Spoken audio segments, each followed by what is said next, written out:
23,000 teacher ఉద్యోగాలు ఖాళీగా ఉంటే ఎందుకు 7,000నే భర్తీ చేస్తున్నారు, సిగ్గులేదా అని తిట్టిన మీరు అధికారంలోకి వచ్చిన తర్వాత మెగా డిఎస్సి వేసి అన్ని టీచర్ ఉద్యోగాలను భర్తీ చేస్తాం, 25,000 టీచర్ ఉద్యోగాలను భర్తీ చేస్తామన్న మీరు ఈ రోజు ప్రభుత్వం ఏం చేస్తుంది అని జగన్మోహన్ రెడ్డి గారు రాష్ట్ర యువతకు సమాధానం చెప్పాల్సిన అవసరం ఉంది.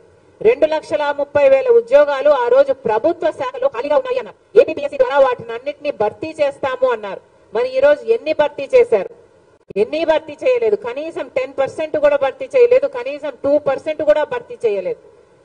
మీకు కావాల్సిన వాళ్లకు, మీ కార్యకర్తలకు మీకు కావాల్సిన ఉద్యోగాలు ఇచ్చుకొని వాటిని పర్మనెంట్ చేశామని చెప్తున్నారు తప్పితే 2,30,000 ఉద్యోగాలు ప్రభుత్వ శాఖల్లో భర్తీ చేస్తాము, ఖాళీగా ఉన్నాయని చెప్పిన మీరు ఎందుకు చేయలేదు అని అడుగుతున్నాం. కనీసం మీరు చేయకపోగా, బిడ్డలకు సమాధానం ఇవ్వకపోగా ఈ రోజు మెగా డిఎస్సి వేస్తామని చెప్పిన మీరు 2,30,000 ఉద్యోగాలు ఒక పక్క వేయకపోగా ఈ రోజు 23,000తో మెగా డిఎస్సి వేస్తారు అని 5 సంవత్సరాలుగా పిల్లలు ఈ రోజు వరకు ఎదురు చూస్తూనే ఉంటే ప్రభుత్వం ఈ రోజు చేసింది ఏమిటి అంటే ఒక దగా డిఎస్సి 6,000 ఉద్యోగాలతో ఒక దగా డిఎస్సి విడుదల చేశారు. ఇది ఎక్కడి న్యాయం అని అడుగుతున్నాం. ఆ రోజు 7,000 ఉద్యోగాలు చంద్రబాబు విడుదల చేస్తే టీచర్ ఉద్యోగాలు సిగ్గులేదా అని మీరు తిట్టారు. మరి మీరు 6,000 ఉద్యోగాలే భర్తీ చేస్తున్నారు అంటే, దానికోసమే పరీక్షలు నిర్వహిస్తున్నారు అంటే, అంతకే మీరు నోటిఫికేషన్ ఇచ్చారంటే అది కూడా ఇంత ఆఖరి మూమెంట్ లో, ఇంకా ఎలక్షన్లు 2 నెలలు ఉన్నాయి అనంగా మీరు విడుదల చేశారు అంటే మీకు ఏం చిత్తశుద్ధి అని ఉంది అని అడుగుతున్నాం. ఇన్ని రోజులు ఏం చేశారు? 5 సంవత్సరాలుగా ఏం చేశారు? మీకు ఆ రోజే తెలుసు 2,30,000 ఉద్యోగాలు ఖాళీగా ఉన్నాయి, భర్తీ చేస్తాము అన్నారు. మీకు ఆ రోజే తెలుసు 23,000 ఉద్యోగాలు, టీచర్ ఉద్యోగాలు ఖాళీగా ఉన్నాయని తెలుసు. మరి 5 సంవత్సరాలు మీరు ఇవ్వకపోగా లాస్ట్ 2 నెలలు ఇచ్చారంటే మరి ఇన్నేళ్లు ఏం చేశారు? మీరు గుడి గుర్రాలకు పళ్ళు తోమారా? రాష్ట్ర ప్రజలకు సమాధానం చెప్పాలి, మన బిడ్డలకు సమాధానం చెప్పాలి. ఎంతమందికి ఉద్యోగాలు ఇస్తున్నారు? ఈ రోజు ఉద్యోగాలు లేక బిడ్డలు ఆత్మహత్యలు చేసుకుంటున్నా పట్టించుకునే వాళ్ళు లేరు.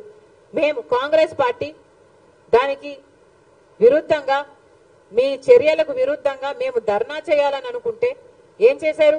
ఎంతమంది కాంగ్రెస్ పార్టీ నాయకుల్ని ఎంతమంది ఎక్కడికక్కడ హౌస్ అరెస్ట్లు చేశారు. అసలు ఒక ప్రోగ్రామ్ గా తీసుకొని ఒక యువకులంతా, యూత్ కాంగ్రెస్ అంతా, ఎన్ఎస్యుఐ అంతా మొత్తం అందరూ కలిసి చేస్తే ఎక్కడికక్కడే అరెస్టులు చేశారు. తీరా కాంగ్రెస్ పార్టీ అధ్యక్షురాలుగా నేను కూడా చెయ్యబోతే, తీరా నన్ను కూడా హౌస్ అరెస్ట్ చేయబోతే తప్పించుకొని వచ్చి ఆఫీస్ లోనే, కాంగ్రెస్ పార్టీ ఆఫీస్ ఇదే బిల్డింగ్ లో రాత్రంతా గడపాల్సి వచ్చింది. పోలీసుల నుంచి తప్పించుకోవడం. మేమేమైనా టెర్రరిస్టులమా? మేమేమైనా క్రిమినల్స్మా? ఎందుకు చేస్తున్నారు ఇలా అని అడుగుతున్నాం. కనీసం ప్రజలకు, ప్రతిపక్షాలకు కనీసం నిరసన చేసే హక్కు కూడా లేదా? తీరా అంతా చేసి మమ్మల్ని మేము కాపాడుకొని నెక్స్ట్ రోజు ధర్నా చేస్తే మమ్మల్ని తీసుకెళ్లి ఈడ్చుకెళ్లి పోలీస్ స్టేషన్లలో పడేశారు. పోనీ దాంతోనైనా మీకేమైనా చలనం వచ్చిందా? ఉద్యోగాలు ఇచ్చారు అంటే ఏం చేశారు? పోలీసులు వాడుకుంటున్నారు, మీ అధికార దుర్వినియోగం చేస్తున్నారు తప్పితే అసలు మీకు బీజేపీ పార్టీకి ఏమిటి తేడా అని అడుగుతున్నాం. బీజేపీ పార్టీ వాళ్ళకి ఇష్టం లేని వాళ్ళ మీద, వాళ్ళ కోపం వచ్చిన వాళ్ళ మీద ఈడీని ప్రయోగిస్తుంది, ఇన్కమ్ ట్యాక్స్ ను ప్రయోగిస్తుంది. మీరు కూడా అంతే కదా, పోలీసులను ప్రయోగిస్తున్నారు. మరి మీరు బీజేపీ వారసులు అని మీరు అనిపించుకుంటున్నారు కదా, మీరు బీజేపీ వారసులు కాకపోతే మరి ఏమిటి? ఇది ఏం పద్ధతి అని అడుగుతున్నాం. బీజేపీ పార్టీ యువకులను మోసం చేసింది 2 కోట్ల ఉద్యోగాలు సంవత్సరానికి ఇస్తామని చెప్పి. ఇక జగనన్న గారు కూడా మన యువకుల్ని మోసం చేశారు, 2,30,000 ఉద్యోగాలు మన యువకులకు ఇస్తామని చెప్పి. మరి మీకు బీజేపీ పార్టీకి ఏమిటి తేడా? మీరు ముమ్మాటికి బీజేపీ వారసులనే నిరూపించుకుంటున్నారని మళ్ళీ మళ్ళీ చెప్తున్నాం. ఏమా anything else?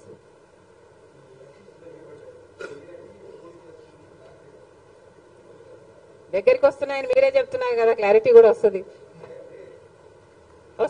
All in due time. ప్రక్రియ జరుగుతుంది. ఓకే.